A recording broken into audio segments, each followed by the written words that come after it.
احمد کا جو آج سالار ہے، تیر ہاتھوں میں اس کے نہ تلوار ہے، ساتھ فوجوں کی کوئی نہ یلغار ہے، ابن منصور کی ایک للکار ہے، ڈنکا توحید کا اب بجائیں گے ہم، پرچم دین احمد اڑائیں گے ہم، ڈنکا توحید کا اب بجائیں گے ہم، پرچم دین احمد اڑائیں گے ہم. இஸ்லாமிய கிலாஃபத், அதன் அமைப்பு, அதன் உண்மை, அதன் தேவை என்ற தலைப்பில் மௌலானா மௌலவி முகமது கரீமுதீன் சாஹித் அவர்கள் உரையாற்றுவார்கள்.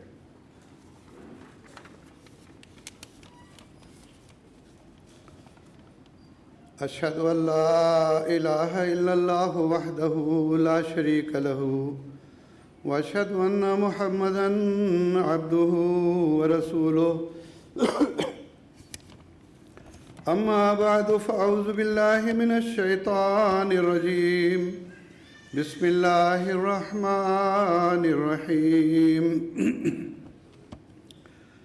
وعد الله الذين آمنوا منكم وعملوا الصالحات ليستخلفنهم في الأرض كما استخلف الذين من قبلهم وليمكنن لهم دينهم الذي ارتضى لهم وليبدلنهم من بعد خوفهم أمنا يعبدونني لا يشركون بي شيئا ومن كفر بعد ذلك فأولئك هم الفاسقون.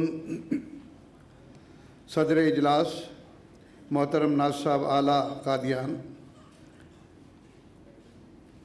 نارتھ زون کے امیر صاحب محترم ایم بشارت احمد صاحب، ساؤتھ زون کے زونل امیر صاحب محترم اے پی وائی عبدالقادر صاحب، محترم ناز صاحب اصلاح و ارشاد قادیان، محترم ناز صاحب تعلیم قادیان، مبلغین کرام و معلمین کرام اور خواتین و حضرات، آج کے اس اجلاس میں خلافت کی ضرورت و اہمیت اور اس کے عظمت کو بیان کرنا میرا مقصد ہے. اور جیسا کہ آپ ابھی سن چکے ہیں، خلیفہ کے لفظی معنی تو یہی ہیں جانشین کے.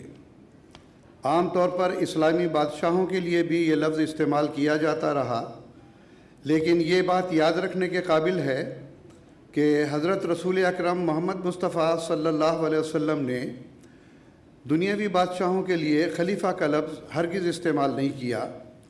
یہ جیسا کہ محترم ناز صاحب اعلیٰ نے ذکر کیا کہ ان لوگوں نے خود اپنا یہ لقب اختیار کر لیا تھا.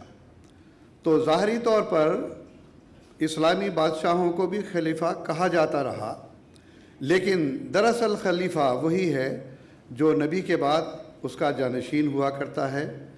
لغت کے اعتبار سے لفظی معنی اس کے یہی ہیں کہ جو کسی کے بعد آئے، کسی کا قائم مقام ہو، کسی کا جانشین ہو. تو اس لحاظ سے ہم شرعی لحاظ سے اور اسلامی اصطلاح کے لحاظ سے کہہ سکتے ہیں کہ خلیفہ ایسے پیشرو اور حاکم اور امام کو کہا جاتا ہے جس کے اوپر اور کوئی حاکم نہ ہو، یعنی سپریم ہیڈ. میں معافی چاہتا ہوں چونکہ گلے میں خرابی ہے. تو اس لحاظ سے اسلامی شریعت کے اعتبار سے خلیفہ نبی کے اس جانشین کو کہتے ہیں جو اس کے نقش قدم پر چلنے والا ہو، یعنی اس کی شریعت پر قوم کو چلانے والے ہوں اور ان میں اتحاد قائم رکھنے والے ہوں.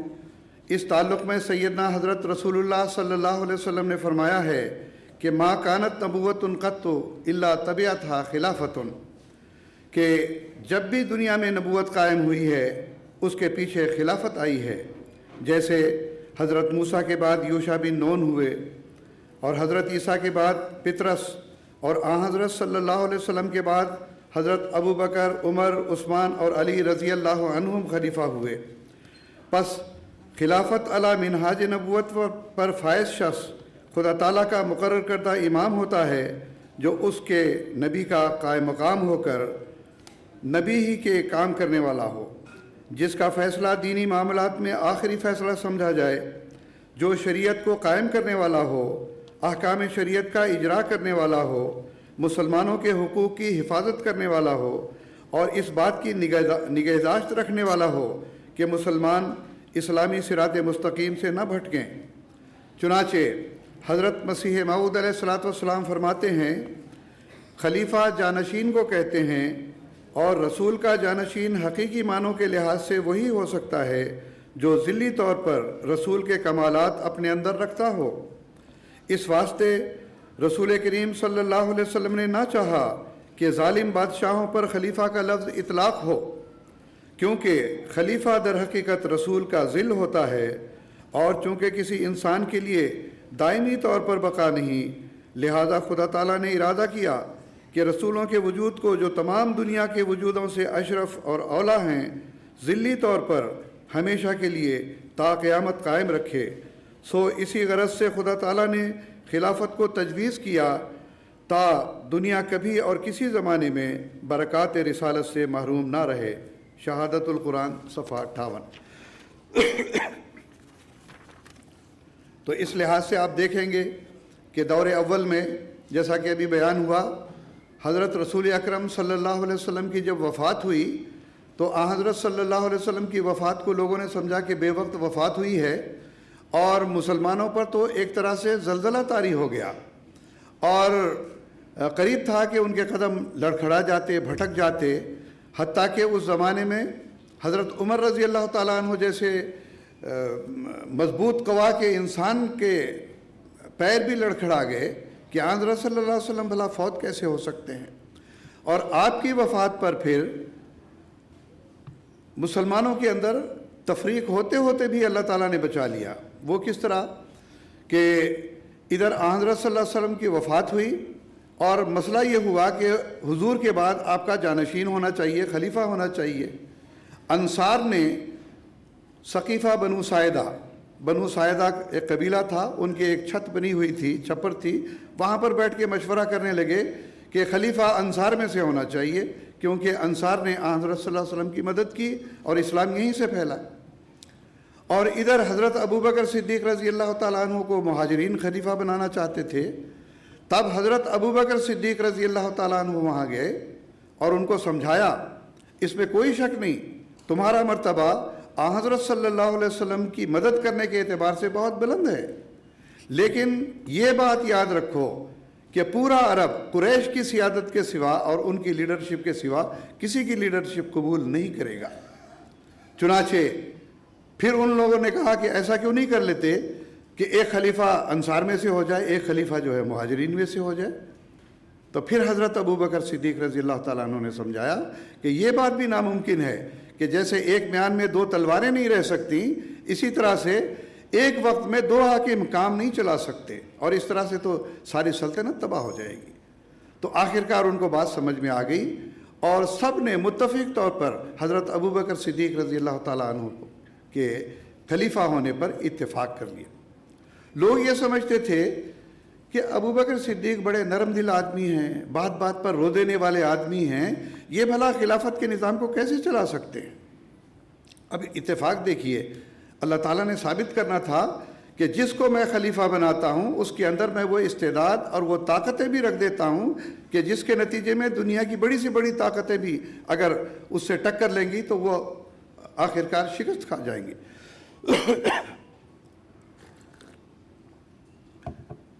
چنانچہ حضرت صلی اللہ علیہ وسلم نے اپنی وفات کے آخری ایام میں حضرت اسامہ بن زید کی سرکردگی میں ایک لشکر تیار کیا تھا کہ یہ رومیوں سے جا کے یہ مقابلہ کریں گے، اور مسلمانوں نے مشورہ دیا کہ اب مدینہ کی حالت ایسی نہیں ہے کہ اس لشکر کو باہر بھیجا جائے، اس واسطے کہ یہاں پر بھی حفاظت کا انتظام ہونا چاہیے۔ اتنا بڑا لشکر اگر مدینہ سے چلا گیا تو یہاں کی عورتوں اور بچوں کی حفاظت کون کرے گا؟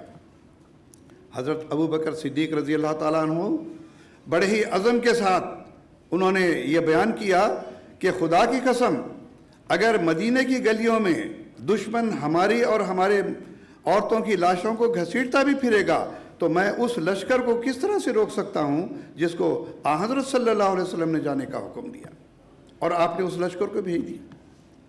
جب وہ لشکر مدینے سے روانہ ہوا، لوگوں کے اوپر یہ خوف طاری ہو گیا کہ ایسے حالات میں اتنا بڑا لشکر مدینے سے باہر جا رہا ہے، لازمی بات ہے کہ مدینے کے اندر بھی بہت بڑی فوج ہوگی جو ان کی حفاظت کے لیے تیار ہوگی۔ رعب میں آ گیا دشمن، کوئی حملہ کرنے کی جرت نہیں کر سکا۔ دوسری بات اس وقت یہ پیش آئی کہ لوگوں نے کہا کہ آن وسلم کے زمانے میں ہم زکوٰۃ دیا کرتے تھے، اب زکوٰۃ نہیں دیں گے۔ حضرت ابو بکر صدیق رضی اللہ تعالیٰ عنہ، جن کو کمزور سمجھا جاتا تھا، آپ نے فرمایا کہ اگر حضرت صلی اللہ علیہ وسلم کے زمانے میں کوئی شخص اونٹ کی رسی بھی زکوٰۃ میں دیتا تھا اور اب وہ انکار کرے گا تو میں اس کے خلاف جہاد کروں گا۔ تو یہ عزم اور عزیمت کہاں سے پیدا ہوئی؟ یہ اللہ تعالیٰ کی طاقت ہے، جس کو خلیفہ بناتا ہے اللہ تعالیٰ اس کو طاقت عطا فرماتا ہے۔ میں اس خلاصے کو بیان کرتے ہوئے آگے چلتا ہوں۔ اس تقریر کے آغاز میں نے سورۃ نور کی آیت 56 پڑھی، جس کو عام طور پر آیت استخلاف کہا جاتا ہے۔ اس کا ترجمہ یہ ہے کہ اللہ تعالیٰ نے تم میں سے مومنوں اور مناسب حال عمل کرنے والوں سے وعدہ کیا ہے کہ ضرور ان کو بھی زمین میں اسی طرح خلیفہ بنائے گا جس طرح ان سے پہلوں کو خلیفہ بنایا تھا، اور ضرور ان کے لیے ان کے اس دین کو جس کو اس نے ان کے لیے پسند کیا ہے مضبوطی سے قائم کرے گا، اور ان کے خوف کے بعد امن کے حالت پیدا کر دے گا۔ وہ میری عبادت کریں گے اور کسی چیز کو میرا شریک نہ بنائیں گے، اور جو لوگ اس کے بعد بھی کفر کریں گے وہ نافرمان قرار دیے جائیں گے۔ اس آیت کریمہ کی تشریح اور وضاحت میں حضرت صلی اللہ علیہ وسلم کا یہ فرمان مبارک ہے۔ عربی عبارت کا میں ترجمہ پیش کرتا ہوں۔ مسند احمد بن حنبل جلد 5 کی یہ روایت ہے، حضرت حذیفہ رضی اللہ تعالیٰ عنہ کی روایت۔ ترجمہ یہ ہے کہ جب تک اللہ چاہے گا تم میں نبوت رہے گی، پھر اسے اٹھا لے گا، اور بعدہ نبوت کے طریقے پر خلافت راشدہ قائم ہوگی جو اللہ کے منشا کے مطابق رہے گی، پھر اسے بھی اللہ اٹھا لے گا۔ پھر سخت گیر بادشاہی ہوگی، اسے بھی اللہ جب تک چاہے گا رکھے گا، پھر اسے بھی اٹھا لے گا۔ پھر جابرانہ سلطنت ہوگی جو منشاء باری تک رہے گی، پھر اسے بھی اٹھا لے گا، اور اس کے بعد نبوت کے طریق پر خلافت قائم ہوگی، پھر آپ خاموش ہو گئے۔ گویا حضرت صلی اللہ علیہ وسلم نے فرمایا کہ امت محمدیہ میں خلافت علی منہاج نبوت کے 2 دور ہوں گے، جن کے درمیانی زمانے میں دنیاوی بادشاہت ہوگی۔ چنانچہ پہلے دور کی خلافت حضرت ابو بکر صدیق رضی اللہ تعالیٰ عنہ کے ذریعے قائم ہوئی، اور حضور صلی اللہ علیہ وسلم ہی کی ایک پیشگوئی کے مطابق الخلافت و 30 سنہ کے 30 سال کے بعد سن 40 ہجری میں حضرت علی کرم اللہ وجہہ کی شہادت کے ساتھ اس خلافت راشدہ کا خاتمہ ہوا۔ بعد ازاں سن 41 ہجری سے حضرت امیر معاویہ کے ہاتھوں بنو امیہ کی حکومت قائم ہوئی۔ پھر 132 ہجری میں مروان ثانی کے بعد ابو العباس بن عبداللہ بن صفاح کے ہاتھ سے بنو عباس کی حکومت قائم ہوئی، جس کا سلسلہ 656 ہجری تک چلتا رہا، اور آخر کار المعتصم باللہ کے عہد پر اس کا اختتام ہوا۔ اسی طرح خلافت ملوکیت میں تبدیل ہو گئی، اور پھر ظالم و جابر حکمرانوں کا ایک طویل دور چلتا رہا۔ امت محمدیہ آخر کار اس دور سے گزرتی ہوئی اس آخری زمانے میں پہنچی جس میں اللہ تعالیٰ نے اپنی تقدیر خاص اور حضرت صلی اللہ علیہ وسلم کی پیشگوئی کے مطابق مسیح موعود و مہدی موعود علیہ السلام کو مبعوث فرما کر دوبارہ خلافت علی منہاج نبوت کا سلسلہ حضرت امام مہدی علیہ السلام کی وفات کے بعد 1908 سے قائم فرمایا، جس کے سلسلے میں 23 اپریل سن 2003 سے 5ویں خلیفہ سیدنا حضرت مرزا مسرور احمد ایدہ اللہ تعالیٰ بنصر العزیز امام جماعت احمدیہ ہیں، اور ہم یقین رکھتے ہیں کہ امت محمدیہ میں خلافت علی منہاج نبوت کا یہ دوسرا دور دائمی ہے، جس کا اشارہ حضرت صلی اللہ علیہ وسلم نے اپنے سکوت اور خاموشی سے دیا ہے، اور بانی جماعت احمدیہ حضرت مسیح موعود علیہ السلام نے بھی اپنی تصنیف الوصیت صفحہ 7 میں اس کے دائمی ہونے کی بشارت دی ہے۔ فرمایا، سو اے عزیزو، جبکہ قدیم سے سنت اللہ یہی ہے کہ خدا تعالیٰ 2 قدرتیں دکھلاتا ہے تا مخالفوں کی 2 جھوٹی خوشیوں کو پامال کر کے دکھلا دے، سو اب ممکن نہیں ہے کہ خدا تعالیٰ اپنی قدیم سنت کو ترک کر دے وے، اس لیے تم میری اس بات سے جو میں نے تمہارے پاس بیان کی غمگین مت ہو اور تمہارے دل پریشان نہ ہو جائیں کیونکہ تمہارے لیے دوسری قدرت کا بھی دیکھنا ضروری ہے، اور اس کا آنا تمہارے لیے بہتر ہے، کیونکہ وہ دائمی ہے جس کا سلسلہ قیامت تک منقطع نہیں ہوگا، اور وہ دوسری قدرت نہیں آ سکتی جب تک میں نہ جاؤں، لیکن میں جب جاؤں گا تو پھر خدا اس دوسری قدرت کو تمہارے لیے بھیج دے گا جو ہمیشہ تمہارے ساتھ رہے گی۔ سامعین کرام، خلافت حقہ کے معنی سے یہ بات آپ پر روشن ہو گئی ہوگی کہ اس روحانی نظام کی کیا ضرورت اور کس قدر اہمیت ہے۔ یہ وہ عظیم نعمت الہی ہے جو دراصل نبوت کے نظام کی فرع، اس کا ذل اور اس کا تتمہ ہے، کیونکہ انبیاء ایک محدود زندگی لے کر آتے ہیں، لیکن اصلاح کا کام اور ایک عظیم انقلاب کا پیدا کرنا لمبے زمانے کی نگرانی اور مسلسل جد و جہد اور سعی پیہم کا متقاضی ہوتا ہے۔ اس لیے اللہ تعالیٰ کی قدیم سے یہ سنت ہے کہ وہ نبی کے ہاتھ سے صرف تخم ریزی کا کام کر لیتا ہے، یعنی بیج بویا جاتا ہے اور اس کے بعد فصل آگے خلفاء تیار کرتے ہیں، اور اس تخم ریزی کو انجام تک پہنچانے کے لیے نبی کی وفات کے بعد اس کی جماعت میں سے قابل اور اہل لوگوں میں سے یکے بعد دیگرے اس کے جانشین بنا کر اس کے کام کی تکمیل فرماتا ہے، تاکہ نبی کی تخم ریزی ابتدائی خطرات سے محفوظ ہو کر ایک مضبوط پودے کی صورت اختیار کر لے اور پھر ایک تناور درخت بن جائے۔ چنانچہ آیت استخلاف میں خلافت حقہ کی ضرورت و اہمیت پر روشنی ڈالتے ہوئے دو امور کو خاص طور پر اس کی صداقت کے نشان کے طور پر پیش کیا گیا ہے۔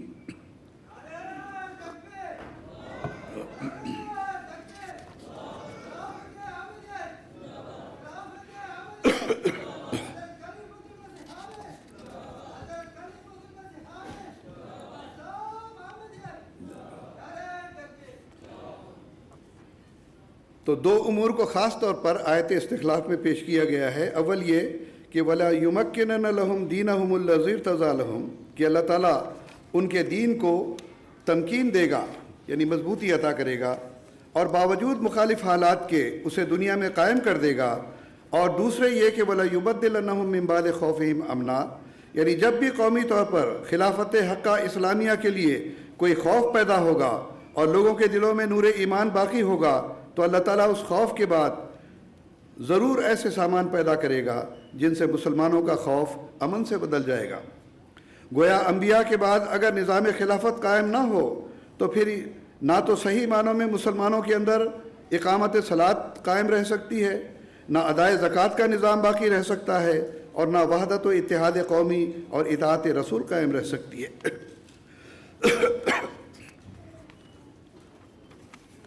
غرض یہ سب امور خلافت حقہ اسلامیہ کے ساتھ لازم و ملزوم ہیں۔ اس کے بغیر تو امت مسلمہ ایک بھیڑ ہے، ایک انبوہ ہے۔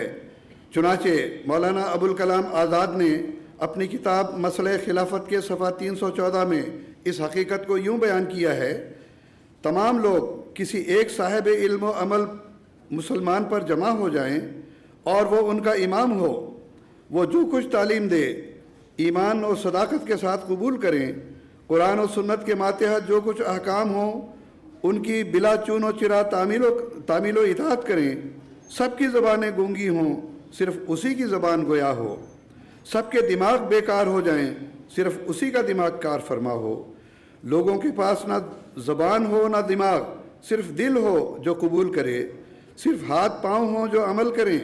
اگر ایسا نہیں ہے تو ایک بھیڑ ہے، ایک انبوہ ہے، جانوروں کا ایک جنگل ہے، کنکر پتھر کا ایک ڈھیر ہے، مگر نہ تو جماعت، نہ قوم، نہ اجتماع۔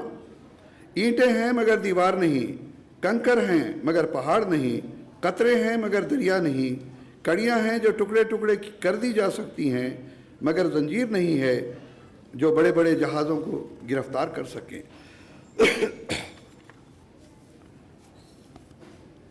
الغرض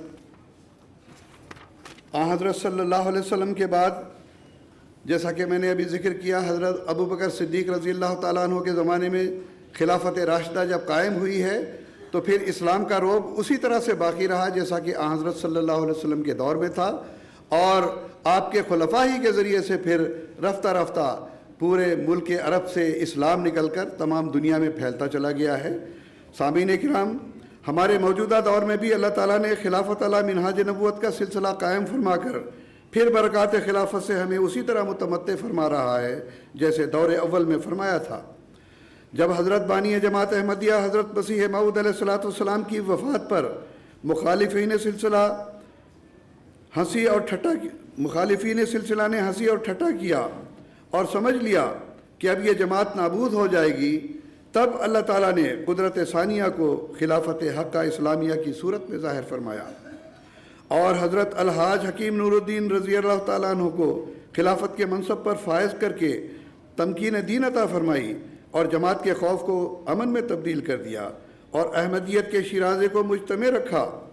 سیدنا حضرت خلیفۃ المسیح اول رضی اللہ تعالیٰ عنہ نے فرمایا، تم شکر کرو کہ ایک شخص کے ذریعے تمہاری جماعت کا شیرازہ قائم ہے۔ اتفاق بڑی نعمت ہے اور یہ مشکل سے حاصل ہوتا ہے۔ یہ خدا کا فضل ہے کہ تم کو ایسا شخص دے دیا جو شیرازہ وحدت قائم رکھے جاتا ہے۔ بدر 24 اگست 1911۔ پھر آگے حضرت خلیفۃ المسیح اول رضی اللہ تعالیٰ عنہ خلافت کو حبل اللہ قرار دیتے ہوئے فرماتے ہیں، یہی تمہارے لیے بابرکت راہ ہے، تم اس حبل اللہ کو اب مضبوط پکڑ لو۔ یہ بھی خدا ہی کی رسی ہے جس نے تمہارے متفرق اجزاء کو اکٹھا کر دیا ہے، بس اسے مضبوط پکڑے رکھو۔ بدر 1 فروری 1912۔ 6 سال کی مدت کے بعد جب حضرت خلیفہ اول کا وصال ہوا تو پھر مخالفین نے سمجھا کہ اب تو یہ سلسلہ بچ نہیں سکتا اور مومنین کی جماعت پر بھی ایک خوف اور ہراس کے حالات چھا گئے۔ تب پھر اللہ تعالیٰ نے سیدنا حضرت مرزا بشیر الدین محمود احمد رضی اللہ تعالیٰ عنہ کو منصب خلافت پر سرفراز کر کے تمکین دین کے دوبارہ سامان کر دیے اور جماعت کو اندرونی اور بیرونی فطروں سے محفوظ رکھتے ہوئے روز افزوں ترقیات سے نوازا۔ اب آگے دیکھیے، میں زیادہ تفصیلات میں تو نہیں جاؤں گا وقت کی مناسبت سے۔ 1934 میں احرار کا فتنہ اٹھا، قادیان کی اینٹ سے اینٹ بجا دینے کا انہوں نے دعویٰ کیا کہ منارت المسیح کی اینٹوں کو اور اسی طرح سے مسجد اقصیٰ کے تمام جتنے بھی ہیں مقدس مقامات ان کی اینٹوں کو دریائے بیاس میں بہا دیں گے۔ نتیجہ کیا ہوا؟ حضرت خلیفہ ثانی رضی اللہ تعالیٰ عنہ نے فرمایا کہ میں تو احرار کے پاؤں تلے سے زمین نکلتی دیکھتا ہوں، اور وہ زمین ایسی نکلی کہ آج تک ان کے قدم ٹک نہیں سکیں، سوائے اس کے کہ نام کے لیے وہ احرار جماعت کبھی کبھار اپنے بیانات دے دیتی ہے، لیکن وہ صرف بیانات ہیں۔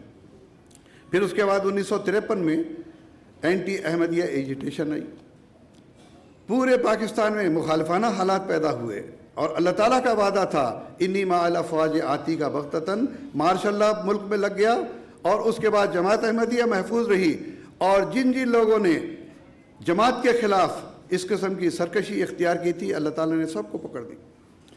اس کے بعد پھر دنیا نے دیکھ لیا کہ حضرت خلیفۃ المسیح ثانی رضی اللہ تعالیٰ عنہ نے فرمایا تھا اس دور میں، اور یہ سوائے اللہ تعالیٰ کی تائید کے کوئی شخص کہہ نہیں سکتا۔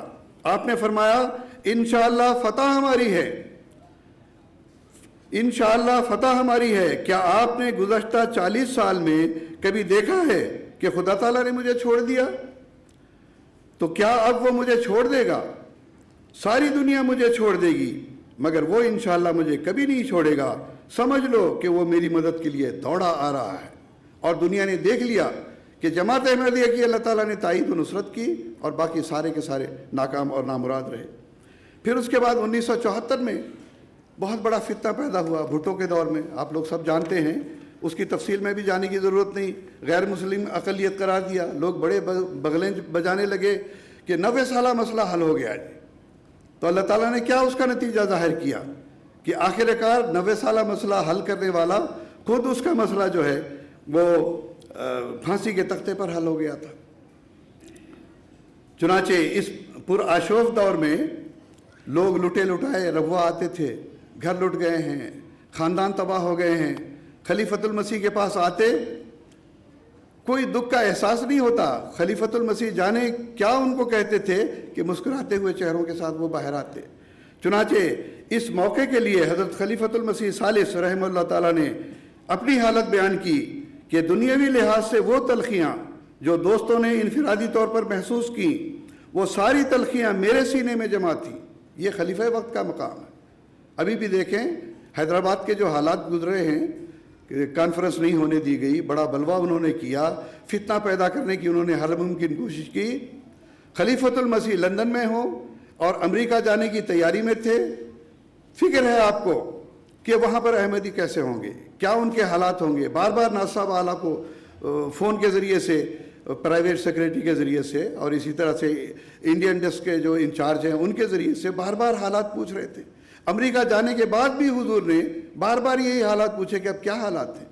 تو یہ خلیفہ وقت کا دل ہے جو تمام جماعت کے لیے دھڑکتا ہے.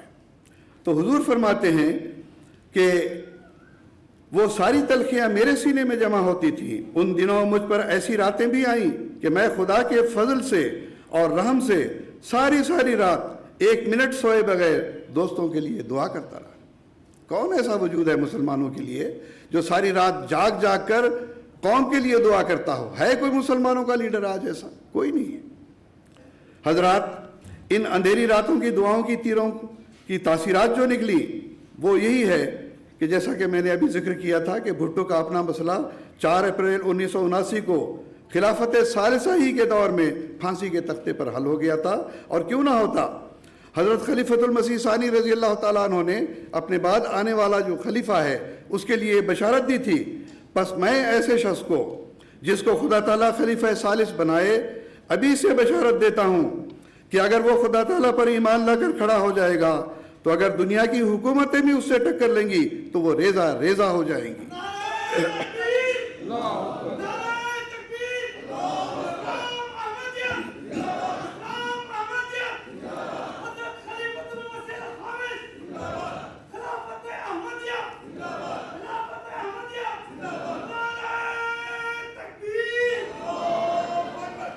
پھر دیکھیے 1984 میں ایک اور ظالمانہ ڈکٹیٹر ضیاء الحق کھڑا ہوا اور اس نے کہا کہ احمدیت نعوذ باللہ ایک سرطان ہے، ایک کینسر ہے، اس کینسر کو میں ہمالیہ سے پیچھے پھینک دوں گا. لیکن آخرکار اس کا کیا انجام ہوا؟ اس کے بھی بڑے ایمان افروز حالات ہیں کہ اس دور میں کسی احمدی کی جان و مال عزت کچھ محفوظ نہیں تھی. اس کا تو سیدھا نشانہ یہ تھا کہ خلیفۃ المسیح کو قید کر دیا جائے، خلافت کے نظام کو ختم کر دیا جائے، احمدیوں کو ایک ہاتھ پر متحد نہ ہونے دیا جائے. اور اس کے یہ سارے منصوبے پانی کی طرح سے ختم ہو گئے. کیوں؟ کہ اللہ تعالیٰ کی تائید اور نصرت خلافت کے ساتھ ہوتی ہے. خلیفۃ المسیح رابع رحمہ اللہ تعالیٰ کس طرح سے محفوظ طریق پر، جبکہ پوری پابندیاں تھیں، ربوہ پر پوری نظر تھی، ایئرپورٹس پر پوری نظر تھی کہ خلیفۃ المسیح باہر نہ جائے. اور جب خدا عقل مارنا چاہتا ہے، مجھے تو بڑا لطف آتا ہے یہ بات سوچ کے. حضرت صلی اللہ علیہ وسلم کی ہجرت کا واقعہ یاد کیجئے. راتوں رات آپ نکلے، غار ثور میں جا کر پناہ لی. کھوج کرتے کرتے پہنچ گیا، غار کے سرے پر پہنچ کے کہتا ہے کہ یا تو محمد اس غار میں ہیں یا آسمان پر گئے اور کہیں نہیں جا سکتے. لوگ ہنستے ہیں، بے وقوف تیری عقل ماری گئی ہے کہ مکڑی نے جالا تلا ہوا ہے، آدمی اندر جاتا تو جالا رہتا، کبوتری نے انڈے دیے ہوئے ہیں، کیا کوئی آدمی اندر ہو تو کبوتری آ کے انڈے دے سکتی ہے؟ یہ تو بے وقوفی کی باتیں. حضرت ابوبکر صدیق رضی اللہ تعالیٰ عنہ دیکھ رہے تھے کہ ان کے پاؤں نظر آ رہے تھے لوگوں کے، اور حضرت صلی اللہ علیہ وسلم کو کہتے ہیں کہ حضور دشمن تو سر پر آ گیا ہے، اگر وہ جھک کر دیکھ لے تو ہمیں پکڑ لے گا. حضرت صلی اللہ علیہ وسلم نے کیا تسلی دی کہ لا تحزن ان اللہ معنا، اے ابوبکر غم کیوں کرتے ہو، اللہ ہمارے ساتھ ہے. جب خدا ہمارے ساتھ ہے تو کوئی ہمارا کیا بگاڑ سکتا ہے. ان کی آنکھیں اندھی ہو گئیں. یہی حال بالکل حضرت خلیفۃ المسیح رابع کی ہجرت میں ہوا. ایئرپورٹ آپ تشریف لے گئے، کراچی سے پرواز کرنا تھا، ضیاء الحق کا حکم آتا ہے کہ مرزا ناصر احمد کو ایئرپورٹ سے باہر نہیں جانے دینا. عقل ماری گئی. وہ خلافت ثالثہ کے دور میں ہی بس رہا تھا. ابھی خلیفہ ثالث کا نام حضرت مرزا ناصر احمد، اور آرڈر دیتا ہے مرزا طاہر احمد صاحب پاسپورٹ کے ساتھ، پورے فوٹو لگی ہوئی ہے، آپ نے پگڑی پہنی ہوئی ہے، کوئی چھپ چھپا کے مولانا مودودی کی طرح برقع اوڑھ کے نہیں گئے ہیں. ظاہری طور پر اپنی شکل و صباحت میں باقاعدہ پگڑی اور فوٹو پاسپورٹ کے اوپر ہے. تو وہاں پر لوگ دیکھتے ہیں کہ یہاں تو مرزا طاہر احمد ہے اور آرڈر ہمیں ہے کہ مرزا ناصر احمد کو نہیں جانے دینا. اور انہوں نے اوکے کر دیا اور حضور لندن پہنچ گئے اور یہ لوگ ہاتھ ملتے رہ گئے. تو اللہ تعالیٰ نے اس جو خلافت کو مٹانے کے در پہ تھا کس طرح سے خلافت کی حفاظت فرمائی. اور اس کے بعد لندن جانے کے بعد اللہ تعالیٰ کے فضل سے خلیفۃ المسیح کے ذریعے سے جو انقلاب پیدا ہوا, جو تبلیغ کی وسعتیں پیدا ہوئیں, اور پھر یہ جو MTA جاری ہوا ہے, یہ ساری برکت ہے کہ اس آواز کو وہ دبانا چاہتا تھا, گھر گھر وہ آواز پہنچنے لگی. تو یہ خلافت کی برکت ہے, اس کی اہمیت ہے. چنانچہ اس دور میں حضرت خلیفۃ المسیح رابع رحمہ اللہ تعالیٰ نے خاص طور پر اس کو وارننگ دیتے ہوئے کہا تھا, میں تمام باتوں کو چھوڑتا ہوں, صرف یہ بتاتا ہوں کہ صرف 5 دن پہلے حضرت خلیفۃ المسیح رابع رحمہ اللہ تعالیٰ نے فرمایا تھا کہ یہ 12 اگست سن 1988 کی بات ہے. اپنے خطبہ جمعہ میں فرمایا, جماعت احمدیہ تو اللہ تعالیٰ کے فضل سے ایک مولا رکھتی ہے, جماعت احمدیہ کا ایک مولا ہے اور زمین و آسمان کا مولا ہمارا مولا ہے. خدا کی قسم, جب ہمارا مولا ہماری مدد کو آئے گا تو کوئی تمہاری مدد نہیں کر سکے گا. خدا کی تقدیر تمہیں ٹکڑے ٹکڑے کر دے گی, تمہارے نام و نشان مٹا دیے جائیں گے اور تمہیں دنیا ہمیشہ ذلت و رسوائی سے یاد کرے گی. 5 دن کے بعد وہ مضبوط ترین جہاز جس میں 28 جرنیل سوار تھے ٹکڑے ٹکڑے ہو گیا, اور ضیاء الحق کے جسم کا تو سوائے ڈینچر کے اور کوئی چیز نہیں ملی. ڈینچر کو تابوت بنا کے دفنایا گیا ہے. تو یہ خلیفۃ المسیح کے اس پیشگوئی کا اثر ہے, اور ہم سب گواہ ہیں کہ اے خلیفۃ المسیح, اللہ تعالیٰ نے جو آپ کو خبر دی تھی, ہم اس کے گواہ ہیں کہ اللہ تعالیٰ نے اس کو پورا کر کے دکھایا, اور احمدیت کی ترقی کے سامان اللہ تعالیٰ نے پیدا فرمایا. چنانچہ خلیفہ رابع رحمہ اللہ تعالیٰ نے اپنے بعد آنے والے خلفاء کو بھی یہی نصیحت فرمائی ہے. فرمایا, میں آئندہ آنے والے خلفاء کو خدا کی قسم کھا کر کہتا ہوں کہ تم بھی حوصلے رکھنا اور میری طرح ہمت و صبر کے مظاہرے کرنا, اور دنیا کی کسی طاقت سے خوف نہیں کھانا. وہ خدا جو ادنا مخالفتوں کو مٹانے والا خدا ہے, وہ آئندہ آنے والی زیادہ قوی مخالفتوں کو بھی چکنا چور کر کے رکھ دے گا.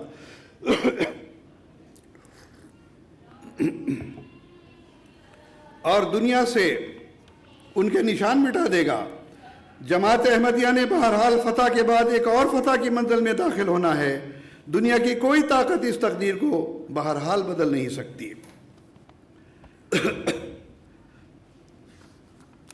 اس کے بعد دیکھیے اللہ تعالیٰ نے جماعت کی ترقی کے ایسے سامان کیے, جیسا کہ میں نے بتایا MTA جاری ہو گیا, تبلیغ کے وسعتیں پیدا ہو گئیں. 190 ممالک میں اللہ تعالیٰ کے فضل سے آج مضبوط مشن ہمارے قائم ہیں. 64 زبانوں میں قرآن مجید کے تراجم شائع ہو چکے ہیں. یہ تمام تائیدات کہاں سے حاصل ہو رہی ہیں؟ خلافت کی برکت سے. بس یہ تمام ترقیات, یہ تمکین دین, یہ خوف کا امن میں تبدیل ہو جانا, یہ سب خلافت حقہ اسلامیہ کی برکتیں ہیں. اس کے بالمقابل جو بھی اٹھے گا وہ مٹا دیا جائے گا اور ناکام و نامراد رہے گا. حضرت خلیفۃ المسیح رابع رحمہ اللہ تعالیٰ نے فرمایا, آج مخالفین احمدیت جو زور مارنا ہے مار لے, جو سر پھوڑنے ہیں دیواروں سے سر پھوڑ لے. وہ اپنے سر ٹکرا ٹکرا کر نیم جائیں اور بے ہوش ہو کر گر پڑیں. ان کو مرگی کے دورے پڑنے لگیں, ان کی آنکھوں کے حلقے روتے روتے گر جائیں, مگر خدا کی قسم اس تقدیر کو بدل نہیں سکتے. ہم آگے بڑھنے کے لیے پیدا کیے گئے ہیں, آگے سے آگے بڑھتے چلے جائیں گے, اور ان کی ہر روک ہمارے راستے کے پتھر ہٹا دے گی, اور ان کی مخالفتیں خود ان کے سر کچلیں گی. یہ وہ تقدیر ہے جو ظاہر ہو رہی ہے اور آگے بڑھ رہی ہے. کوئی ہے ماں کا جایا جو اس تقدیر کو بدل کر دکھا دے. الفجر انٹرنیشنل, لندن, 25 اگست 1995. بس آیت استخلاف کے وعدے اور حضرت صلی اللہ علیہ وسلم کی پیشگوئی کے عین مطابق اللہ تعالیٰ نے امت محمدیہ کو اس کی کھوئی ہوئی عظمت و شان واپس دلانے کے لیے حضرت مسیح موعود و مہدی موعود علیہ السلام کے ذریعے دوبارہ خلافت علی منہاج نبوت کا قیام فرما کر عالم اسلام کو اس عظیم نعمت سے سرفراز کیا ہے. یہی وہ خلافت ہے جس کے لیے مسلمان آج تک ترس رہے ہیں. اس کے قیام کے لیے منصوبے بنا رہے ہیں, کانفرنسیں منعقد کر رہے ہیں, مشاورتیں ہو رہی ہیں, اور مسلمانوں کو یہ شدید احساس ہونے لگا ہے کہ اب مسلمانوں کے اتحاد اور ترقی اور غلبے کے لیے خلافت کا قیام اشد ضروری ہے. علامہ اقبال نے کہا تھا کہ کہ تا خلافت کی بنا دنیا میں ہو پھر استوار، لا کہیں سے کھینچ کر اسلاف کا قلب و جگر۔ کیونکہ ہر مسلمان آج بھی یہ محسوس کرتا ہے کہ امت مسلمہ کے لیے خدا تعالیٰ نے یکجہتی اور اتحاد کا سامان نظام خلافت پہ ہی جمع کیا ہے۔ چنانچہ فیصل آباد پاکستان سے شائع ہونے والے ہفت روزہ وفاق نے 21 اکتوبر 1960 کی اشاعت میں لکھا، سعودی عرب کے بعض حلقے جو دوبارہ خلافت کی احیاء کی کوشش کر رہے ہیں، وہ اپنے اقدام کے جواز میں کہہ رہے ہیں کہ خلافت کا منصب ہی واحد منصب ہے جو دنیا اسلام کو متحد کرانے کا باعث ہو سکتا ہے، اور زمانہ ماضی میں اسی منصب نے ساری دنیا کے مسلمانوں کو اتحاد کے رشتے میں پرو دیا تھا۔ اسی قسم کی آواز آرزو لاہور کے اخبار تنظیم اہل حدیث کے ایڈیٹر نے بھی کی ہے۔ یہ 12 دسمبر 1969 کا حوالہ ہے۔ وہ کہتے ہیں، اگر زندگی کے ان آخری لمحات میں ایک دفعہ بھی خلافت علی منہاج نبوت کا نظارہ نصیب ہو گیا تو ہو سکتا ہے کہ ملت اسلامیہ کی بگڑی سنور جائے اور روٹھا ہوا خدا پھر سے من جائے، اور بھنور میں گھری ہوئی ملت اسلامیہ کی یہ ناؤ شاید کسی طرح اس کے نرغے سے نکل کر ساحل عافیت سے ہمکنار ہو جائے۔ حضرات، کتنی عجیب بات ہے کہ خدا کی قائم کردہ خلافت سے آنکھیں موند کر یہ لوگ حسرت سے آہیں بھر رہے ہیں۔ ایسی صورت میں ان کا مقدر سوائے محرومی اور ناکامی کے اور کچھ نہیں ہو سکتا۔ ان کی حسرت اور ناکامی نے ایک بات پتھر کی لکیر کی طرح ثابت کر دی کہ اب موجودہ مسلمان ایمان اور عمل صالح سے دور ہو چکے ہیں، اور اسی وجہ سے حسب وعدہ الہی ان میں خلافت کا قیام ناممکن ہے۔ اور دوسری طرف جسے وہ غیر مسلم اقلیت اور دائرہ اسلام سے خارج جماعت قرار دے رہے ہیں، خدا کا فعل ان کے ایمان اور عمل صالح کی تصدیق اور توثیق کر رہا ہے، کیونکہ ان میں خلافت حقہ اسلامیہ قائم ہے۔ بس ہم اپنے مسلمان بھائیوں سے یہ کہنا چاہتے ہیں کہ خلافت کا قیام خدا کے ہاتھ میں ہے۔ وہ خلافت جو اتحاد قائم کرتی ہے وہ انسان کے ہاتھ سے نہیں بلکہ خدا کے ہاتھ سے قائم ہوتی ہے، اور اتحاد امت صرف اور صرف خدا کی قائم کردہ خلافت ہی سے پیدا ہو سکتا ہے۔ خلافت کا قیام انسان کے بس کی بات نہیں، اور نہ ہی یہ کسی حکومت یا تنظیم کے اختیار میں ہے۔ اگر آج مسلمان چاہتے ہیں کہ ان کو دجالی فتنوں اور سازشوں سے الامام کی آسمانی ڈھال نصیب ہو اور وہ پھر سے امت واحدہ بن جائیں، تو ان کے لیے آج اس وقت صرف اور صرف جماعت احمدیہ کے موجودہ امام حضرت خلیفۃ المسیح خامس ایدہ اللہ تعالیٰ بنصر العزیز ہی وہ امام ہیں کہ جن کے پیچھے رہ کر موجودہ زمانے کی عظیم روحانی جنگ لڑی جا رہی ہے، اور فی زمانہ یہی وہ ڈھال ہے، یہی وہ آسمانی ڈھال ہے جس کے پیچھے رہ کر بچا جا سکتا ہے۔ اس کے علاوہ اور کوئی پناہ گاہ نہیں۔ ہماری یہ بات کوئی مانے یا نہ مانے اس کی مرضی ہے، لیکن حقیقت یہی ہے جسے آج نہیں تو کل سارے عالم اسلام کو تسلیم کرنا پڑے گا۔ بس یہ ہیں وہ برکات، یہ ہے وہ عظیم اہمیت، اور یہ وہ عظیم نعمت ہے جس سے عام دوسرے مسلمان محروم ہیں، اور یہ اللہ کا بڑا فضل ہے کہ خلافت حقہ اسلامیہ ہم میں قائم ہے۔ اللہ کرے کہ یہ خلافت کا سلسلہ تا قیامت ہم میں قائم رہے، اور ہم اور ہماری نسلیں اپنی آنکھوں سے دیکھیں کہ خلافت کے نتیجے میں اللہ تعالیٰ کس طرح سے تمام دنیا میں ایک عظیم اسلامی انقلاب پیدا کر دے گا۔ وآخر دعوانا ان الحمدللہ رب العالمین۔ احمد کا جو آج سالار ہے، تیر ہاتھوں میں اس کے نہ تلوار ہے، ساتھ فوجوں کی کوئی نہ یلغار ہے، ابن منصور کی ایک للکار ہے، ڈنکا توحید کا اب بجائیں گے ہم، پرچم دین احمد اڑائیں گے ہم، ڈنکا توحید کا اب بجائیں گے ہم، پرچم دین احمد اڑائیں گے ہم۔